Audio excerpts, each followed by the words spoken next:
what's it going to get me? This summer, when I was off for 2 weeks, I took my kids to school.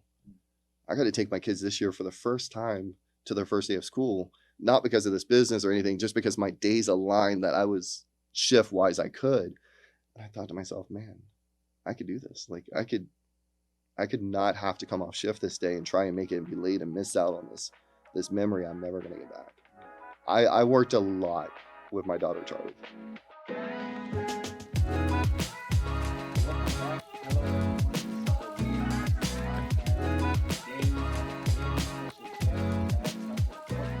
Thanks, Josh. Thanks for having me on. And as I was thinking in my head, you were talking about your emphasis on finding a great team, having great people to do life with, having great business partners. What does that look like for you? What are some of the things that you're looking for in a business partner, in a team, like when you're trying to accomplish something great or something significant as purchasing the apartment? In a team, right? Like you got to remember, like everyone has values, right? Like you don't have 6 pitchers on a baseball team. It Right. just it doesn't work out if we're all underwriters and acquisition guys and asset managers. Yeah. So like all my teams, we all bring value. I've talked to people where I was like, man, I'd love to be in this deal, but I'm acquisition and asset management. Like I don't have investor relations and stuff down. That's not my wheelhouse. So they're doing that. Well, we're okay, cool. Let me know if I can help you. But obviously, we're just not. We're doing the same thing. Yeah. So I think knowing where your strengths are and where you add value to a team, and being willing to kind of pivot, right? Like my buddy Matt, that's in both of my deals, honestly, and we pivot. Like sometimes I'm the guy that handles these issues, and he handles this. I usually handle the day-to-day property management stuff. He handles the lenders, the back end stuff, legal, all that stuff. But sometimes he gets busy, or I get busy, and we help each other out. So it's nice having that relationship. So just knowing your strengths and other people's strengths, core values and personality is 100% it. Like if I can't trust you alone with my family and my kids, or there's just some people that like you meet, and nothing against how they live their life and how they decide, it's their values.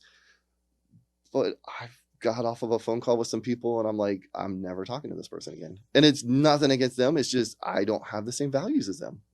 And I don't want to work with someone like that because they're only going to either tarnish me or ruin my reputation. And in this industry, I mean, Adam's told it to me with Adrian, with how many units does he have? I've talked to other people that have thousands of units that are very like much like I want to emulate. And they say the same thing. They're like, it just takes one bad deal. It just takes one bad deal to tarnish your name. And that's the biggest thing I want to protect. Man, that is so important. Can't stress that enough. The emphasis of a team and just align yourself with good people. I want to kind of switch over a little bit into more of your story and your Okay. journey as far as purchasing deals. And I kind of ask people this question because it allows me to give the viewers insight into Yeah. what the intricacies are of doing this and then more of the human being. Like, I like this because. So if you could tell me about out of your deals, which one was your favorite? And kind of walk us through why it was your favorite. So, I mean, they're both my favorite because I only got 2, so it makes it easy. but I would say my second one, and it's because I learned so much. So when you start down this road, like you underwrite a crap ton, and I've looked at a crap ton of, and you have to because you don't know what you like and you don't know what you don't like. So it's kind of like dating, right? Like I mean, you went and looked at a property for me and you're a very stand-up guy and you kindly told me you will not allow me to buy this property nor will you manage it for me. And I didn't care what the numbers were. I told the broker, if you will not manage it for me and you don't think it's a good property, I'm not even touching it, because it was a very roughly ran property. To be the case. But my second unit, my 24 unit, I had proof of concept. I had faith in myself as a business owner. I had faith in myself as an asset manager, as an acquisition guy. So it allowed me to come in that deal differently. But that deal is in Seymour, Tennessee, which is like 15 minutes outside of Knoxville. My buy criteria is Central Florida. So I can be home at night, see my properties, visit, because I'm a little bit hands-on sometimes. I'm not a micromanager, but like I like to have that ability if I need it when stuff goes wrong. And this deal came across my desk, and the first thing I said was, nope, not interested. Because it wasn't in my criteria. And being the underwriter that I am, my friend goes, I know you're not interested, just look at it and help me on my underwriting. That night I underwrote it for him again, looked at his underwriting, underwrote it myself. No way in hell this makes sense. Deleted the underwriting, underwrote it again. I had $50,000 from my HELOC in my bank account still. Called him up the next day and I said, me and you are partnering on this. We're buying it. I don't care if it goes over ask price. And we will figure out how to get the $700,000. And it was because the numbers fit, right? Like it was everything I wanted, but it was in Tennessee. It was a 2018, 2016 build townhomes. We bought it from the original developer. His market rents were like $850. You couldn't touch anything for under $1,500 a month. And he was excited he rented one out for $900 right before we bought it. And it just had all the workings of what I want. I don't want to go gut renovate stuff. I just want to come in and put a good operator in there like you and say, take care of my tenants, treat them right, charge them market rent. That's it. Like, that's simple. It's easy for me. And that's what we did. So that deal, we negotiated a significant equity position for me and my partner over the other people who brought in the money. And talking to one of my friends that I requested the money from who decided not to be a part of it, he's like, you were a little greedy. I was like, I was a lot greedy. I'm not even gonna lie. I in the sense of how much money we put to the table equity wise, yes, we were greedy. The numbers that my partners are gonna get on the deal they're not passive, but they're JV partners on this deal. But I do most of the work. It's stupid. Like, we bought 2018 build for $100 a door, and it's fixing to appraise for like $170 a door a year later. So their money is very well taken care of, and they know they're in good hands because I have a proven track record and I'm a stand-up guy. And that deal allowed me to go in and negotiate. Like, when that guy said, I don't know, would you take less? The old me would have been like, oh, please, how do you come in the deal? The new me was like, where are you going to get 20% return on your money with a 5-year hold with an operator that you trust in a market like this? And a lot of uncertainties happen in this year. And this refi is hitting exactly where we underwrote it, which is nuts because rates were 3%. We underwrote a 6 or 7% in the underwriting. So to think about doubling your refi a year later was stupid, but no one knew where the market was going. So we were like, let's just be stupid and see what happens. And it's performing better than we thought. Man, that is so awesome. I think that's encouraging for people to hear too, because a lot of times once you kind of hit that first stride, it's like, okay, I gotta get uncomfortable again. I gotta go outside my market. Like that's a leap and that's a risk in itself. Having to go and say, you know what, I was only focused on Super Corner, but the numbers were so good. I'm going to take a shot with somebody I trust, somebody I have a relationship with, and go and knock down this deal in Tennessee. It was a simple deal in the sense it met my criteria, it just was in a different market, but it was such new construction that some of the issues that I was concerned about, I don't have to worry about. So it hedged that headache. The reason I pushed myself to do it was as I grow, I've had to let more team members come in. I've had to have more property managers. I've had to have more legal team and just people that I never thought I would have in my life that are friends. They're not even people I work with, they're friends. And what going outside of my market did was it allowed me not to go to the property on a regular basis. It allowed me to put faith and trust in what people are saying and hold them accountable. It allowed me to see that as I grow, I can grow and put team members in place to do the things that I'm doing now. So in the back end, that's one of the reasons I said yes. I was like, if I'm ever going to grow, I have to be able to not be there. Absolutely. And think about it too. Another thing that you've done is you've opened yourself up to more markets. So yeah. Now if one happens in Knoxville or Nashville or Chattanooga or, say Georgia, and you have the same basis and what you look for in a deal, you're more inclined to say, you know what, I just took down one in the Southeast region that was a few hours away. We did great. My investors are going to double their money. Yeah. Like you said, you're basically doubling their money in 2-3 years. Where else can you find that other than real estate? And now you just have the confidence and the credibility to say, hey, this is what I've done on my last 2 deals in the last 2 years. I can go do a third one here. It's a unicorn, like 100% unicorn, I call it, because like you don't find those deals on a regular basis. But I will say this, when you get your buy criteria down and you get your values and what you want down, when that unicorn comes across your desk, both times it happened, like a deal that I was like, this is my deal. It's too good to be true. I'm doing it. Like it's just different. Like when I've offered on deals that I'm like, okay, we'll see what happens. Like it's different. But when I know, like, yeah, I'm buying that deal because it fits everything. It's in my wheelhouse. This, for some reason, it's meant that I'm supposed to be a part of this. It just works out. And honestly, I think one of the biggest things that I started in the beginning is I overthought everything. I need to know from the day I buy it to the day I sell it, every single thing, because I was like, I had to have control. I had to know everything. I had to analyze everything. I had to overestimate everything. Man, the biggest thing that happened to me was like someone goes, "How do you eat an elephant?" I was like, "What are you talking about? Like, how do you eat an elephant?" He's like, "How do you eat an elephant?" I was like, "Why would you eat an elephant?" He's like, "One bite at a time, man." He's like, "You're worried about 3 years down the road and you ain't got tomorrow figured out." He's like, "Just take care of tomorrow, and then that issue will come up and you'll figure out the next one." And he goes, "Then you'll be looking a week out." And it's been a godsend to me. Yeah.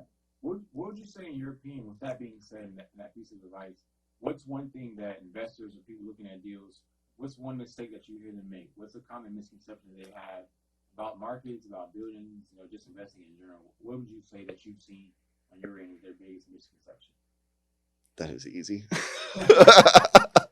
I That mean, is so true. We live in that culture, social media. because everyone on social media is like, I got 1,000 doors, and he's put 50,000 into like 2 or 3 syndications, and like nothing against that's your hard-earned money, and you put in a deal, but like finding the deals in the GP side, or finding the deals in acquisition and asset management, and even investor relations, where you're dealing with investors and explaining to everyone at their level, right? Because everyone's different in their level with Absolutely. knowledge, Absolutely. and then working with different people. It's not easy. And if you think you're going to get in this job and go fly a jet and you're doing that in 2 or 3 years, you're probably doing something wrong. And I don't mean that unethically wise. I just mean long term, it's not a solid foundation. So it's not easy. It's hard. You're going to have days that you second guess everything. You're going to have days that you call up a friend and you're like, I screwed up. Like I called partners in the Gainesville deal because we got tight on funds. We underfunded from the beginning and we didn't have enough capital from the beginning to do what we needed to do. And I called them up, and it was the worst feeling in the world for me to get on this call with people that trusted me with their money and go, we're not going to make the mortgage payment next month if we don't do something. And I knew what the answer was, but I was afraid they would think I was a failure and I screwed up. And they go, okay, well, how do we fix it?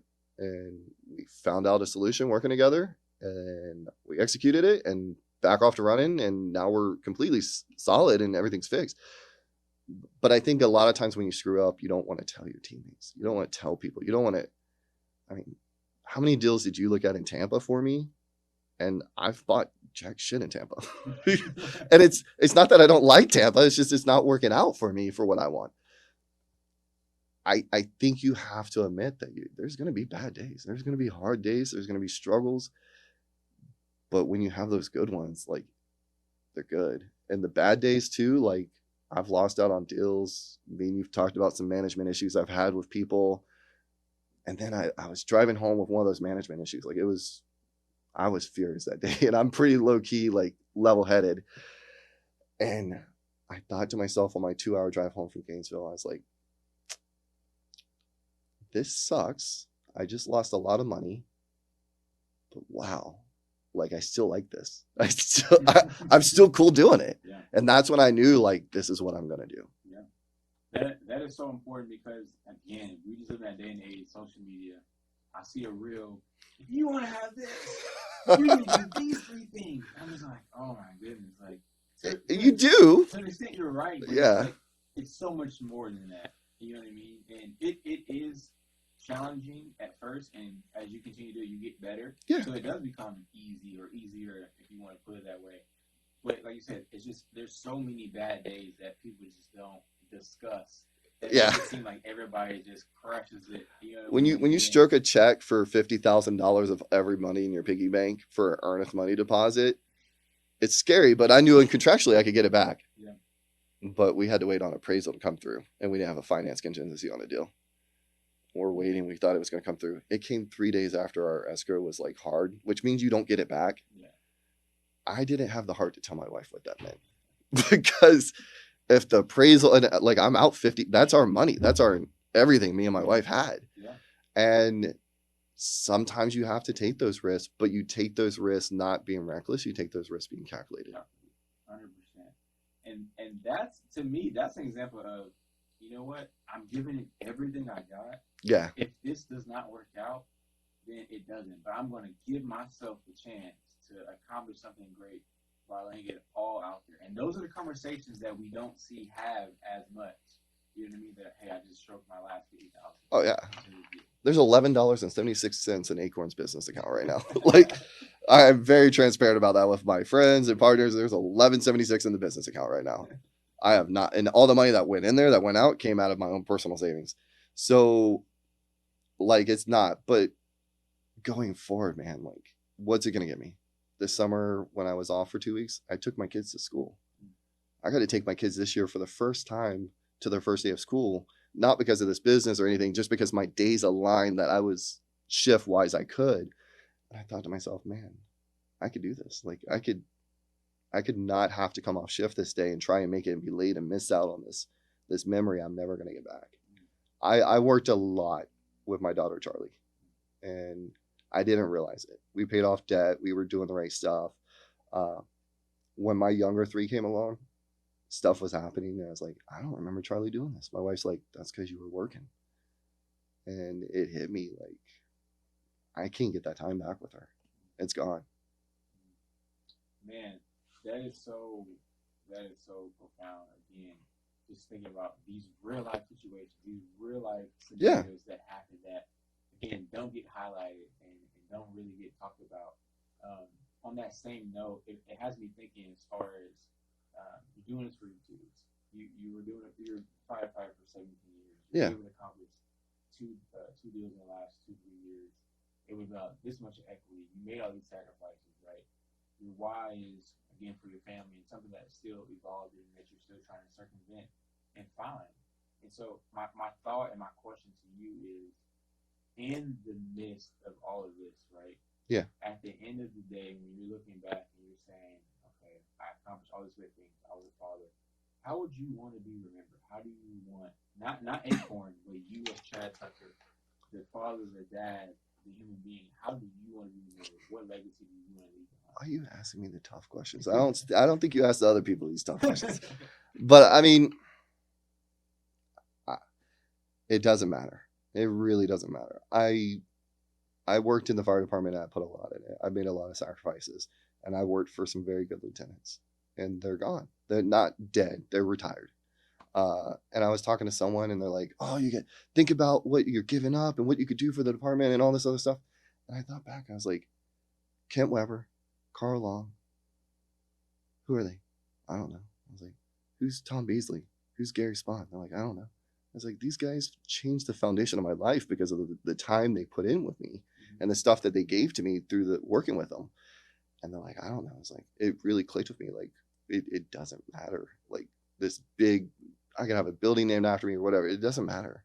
It matters the people that you affect. It matters the time that you spend. So I want to be known as a husband that screwed up but still tried, a dad that was present and wasn't perfect but tried and put his family as a priority in his life, and then someone that, like, everyone's like, you can trust him. He'll take care of you. Whatever he says, you can trust. And at the end of the day, if I can do that and be known as a good operator, a good husband, a good father, a good friend, I think I'm okay. Like, I would love to have tons of other stuff. Like I said, maybe take a couple private vacations a year, fly around on a private jet instead of having to deal with TSA. But if it never happens, it never happens if I can meet those goals. Man, that's beautiful. I love that so much.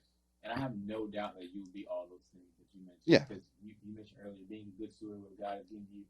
Obviously, we're both firm believers in God and what He's done for our lives and who He is and our relationship with Him. But all those things will happen as a result of that. And I'm so excited to continue to see your journey and what you become. And I just have no doubt that you'll be successful in every right that you're trying to accomplish. So I'm just excited to be a part of it.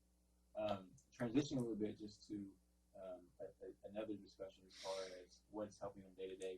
Okay. Who are some of the people that you're listening to or looking to for as far as podcasts, influencers, mentors? What's going inside of Chad to be able to produce this great, business and man?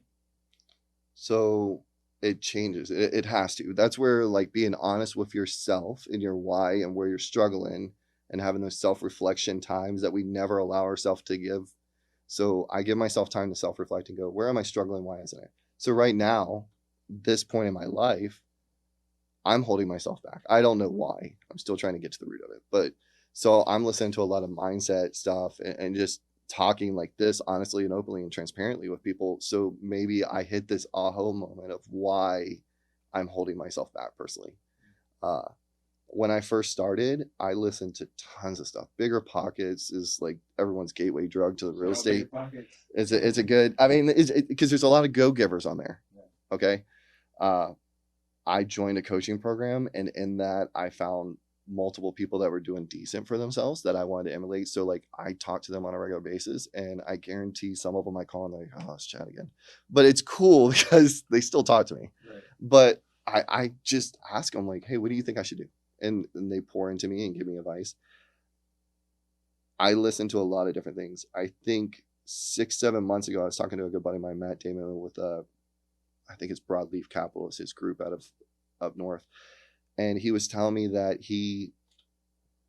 I was struggling. I was in like a weird spot in my life and I was unsure and I started looking for shiny objects, doing other stuff.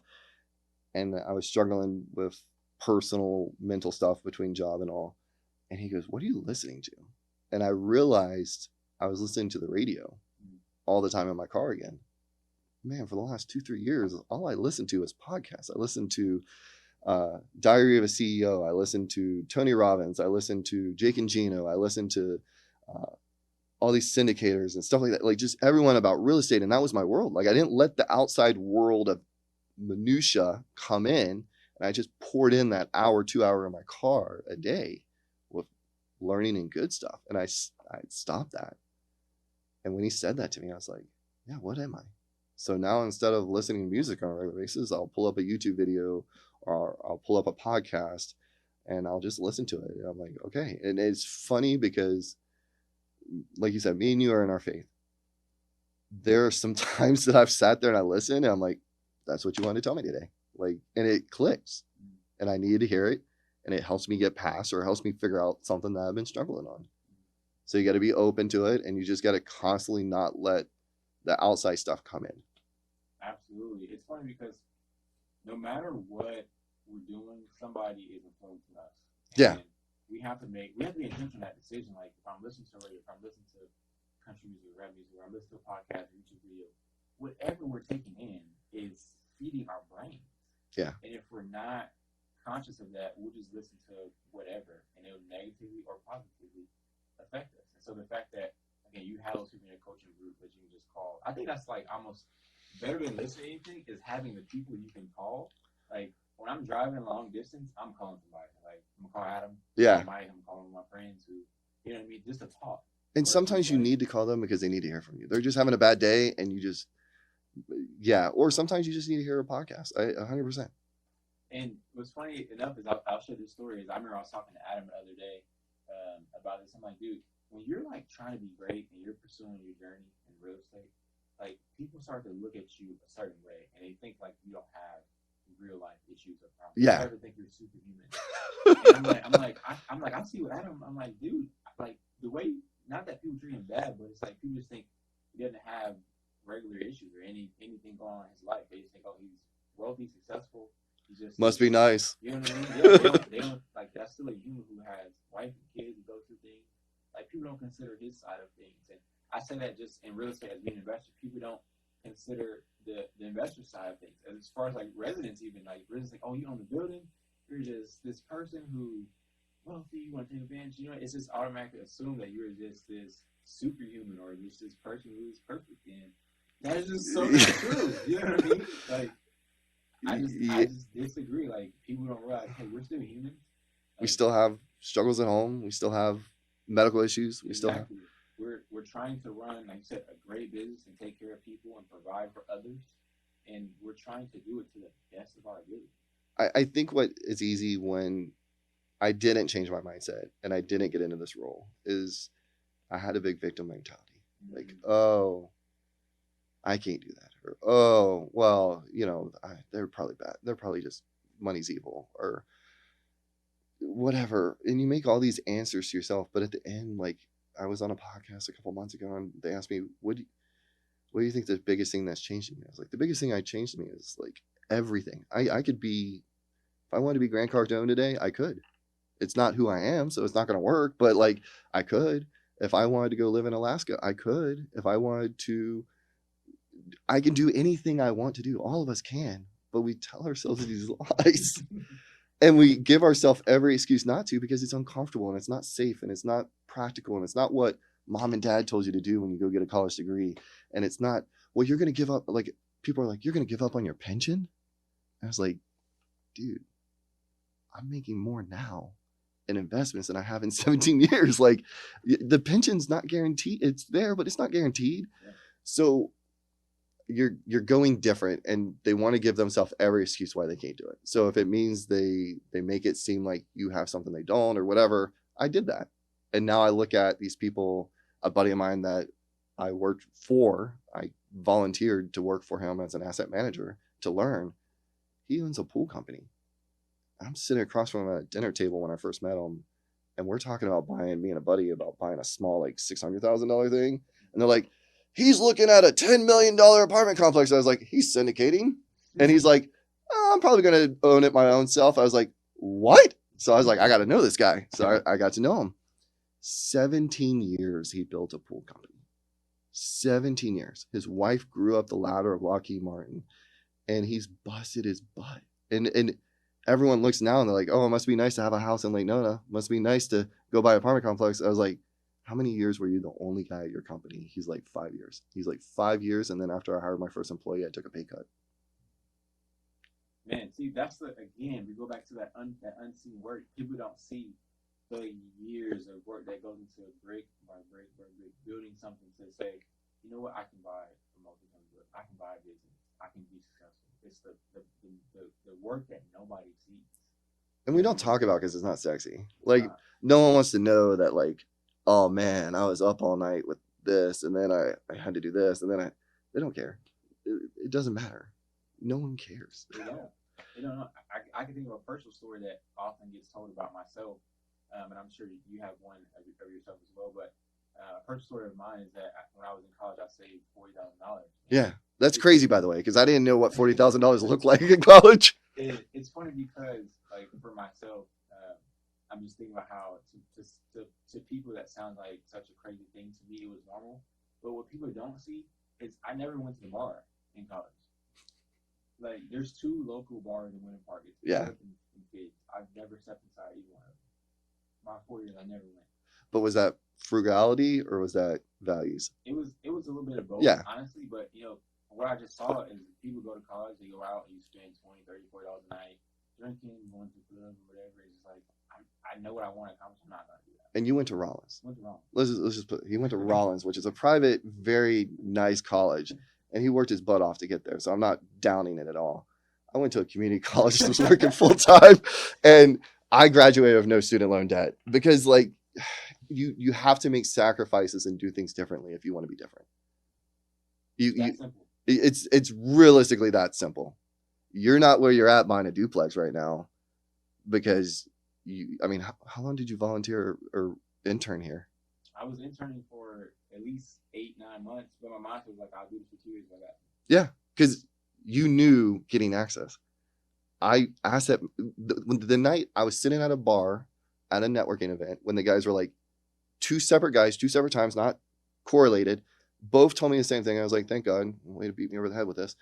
You know more than me, and these guys are very good off. Yeah. You need to just do something. Yeah. Well, that guy that had $10 million, I was like, how can I help you? You're busy. Can I asset manage for you? Because he had some stuff and he was looking at some stuff. So I was underwriting asset management for him. I got nothing out of those deals. But you know what I got?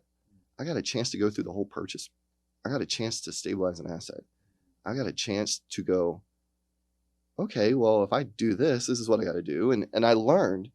And I think back, like, people will pay $20,000, $30,000 a year for college, but you won't give up a couple hours of your day to go volunteer for someone to learn, or you won't pay a coaching program. And I'm not advocating that you got to go do it, but it worked for me as a tuition. but you'll go pay a college degree that will get you what? Like, I mean, I probably have $400,000 in equity because I spent $20,000 in a coaching program. I would have never gotten there. Never. 20,000 made me. 400,000 in 2 years. Oh, good. I mean, it's paper money, it's equity, but at the end of the day, it's my money and I did it. So, Can't beat that. so anytime you're going to invest in yourself. It sounds stupid. People are like, oh, you're just trying to get me to buy a program. Look, if that means you invest your time and go work for Atrium for free because you see someone that wants to invest back in you, if you go get a coaching program, whatever you do, if you invest in yourself, it's going to be the highest return. Absolutely. That as simple as that. Invest in yourself. And keep doing it. For you. That means reading books, as weird as it sounds, talking with people, just, you can't stop, or else you'll start to get in that rut of those guys that are jerks. I have this equation that I tell myself every day is success, that the formula for success is consistent and deliberate actions over a long period of time. Yep. And it's like you said, keep doing it. It's what I have to do. I don't just do it one time. I just do it every day. My metaphor is I drop a little teardropper in a big 55-gallon drum every day. Yeah. And man, when I started underwriting, I was like, that's a big drum down there. I'm just doing a little, because I only had 30 minutes. Yeah. I only had $50. I only had whatever. So, okay, boom, a little bit. A year goes by, it starts to get halfway up. Another year goes by, I'm getting close. And then one day I bought my first unit and it overpoured. But I didn't have to go back down to the bottom. I just had another drop and now it's getting close and it overpoured. And I bought my second property and market's changed and I'm having to learn some stuff. So maybe it got a little lower. So I'm pouring more drops in it right now, but I'm good. Like, I'm just slowly every day.